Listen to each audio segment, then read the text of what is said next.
Buenos días, mi nombre es Diego Alfaro. Yo voy a hablar sobre las celdas electroquímicas. Las celdas electroquímicas fueron desarrolladas a finales del siglo XVIII por los científicos Luigi Galvani y Alessandro Volta.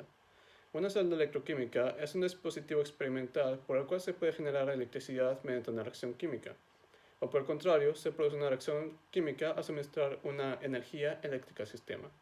Estos procesos electroquímicos son conocidos como reacciones electroquímicas o reacción redox, donde se produce una transferencia de electrones de una sustancia a otra.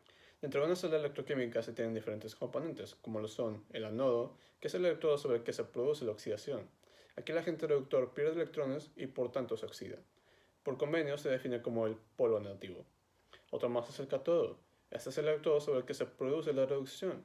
En este el agente oxidante gana electrones y por tanto se reduce.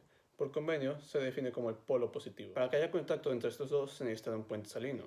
El puente salino es un tubo de vidrio relleno de un electrolito que impide la migración rápida de las sustancias de una celda a otra, permitiendo no obstante el contacto eléctrico entre ambas. El electrolito suele ser una disolución saturada de cloruro de potasio retenida mediante un gel. Por último, también se tiene el voltímetro. Este último permite el paso de los electrones cerrando el circuito. Mide la diferencia de potencial eléctrico entre el anodo y el cátodo, siendo la lectura del valor del voltaje de la celda. Hay dos tipos de celdas electroquímicas, las celdas galvánicas y las celdas electrolíticas. Las celdas galvánicas funcionan de manera que producen energía y las reacciones de los dos electrodos tienden a transmitir espontáneamente, produciendo un flujo de electrones desde el anodo hasta el cátodo. Algunas de sus características son que permite obtener energía eléctrica a partir de un proceso químico. La reacción química se produce de manera espontánea y que a estos también se les conoce como pilas voltaicas o baterías. Las celdas electrolíticas, a diferencia de las galvánicas, consumen energía eléctrica, o se hace necesitan una fuente de energía eléctrica externa.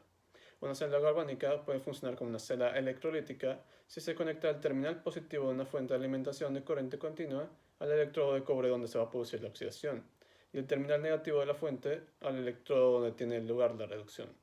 Algunas de sus características son que la reacción no se da de forma espontánea y que no se obtiene energía eléctrica. La aplicación de una fuente de energía externa produce una reacción química.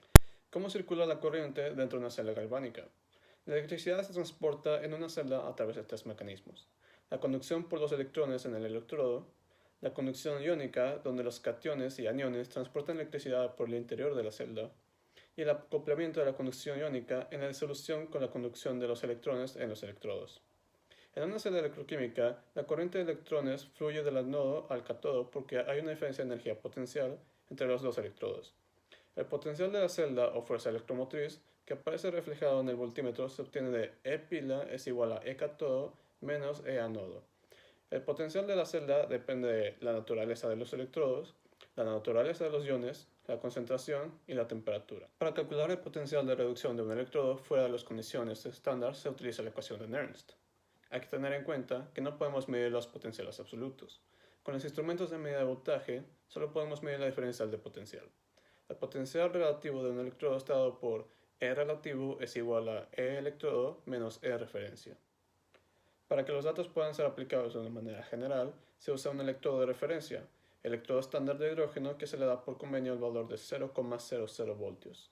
De esa manera se obtiene una tabla de potenciales estándar EO referidos al electrodo de hidrógeno medidos de la temperatura de 25 grados centígrados, o por lo que es igual 298 grados Kelvin. La diferencia de potencial es una medida de la tendencia que se tiene en la reacción de transcurrir de un estado de un equilibrio a un estado de equilibrio. Eso ha sido todo, gracias por poner atención.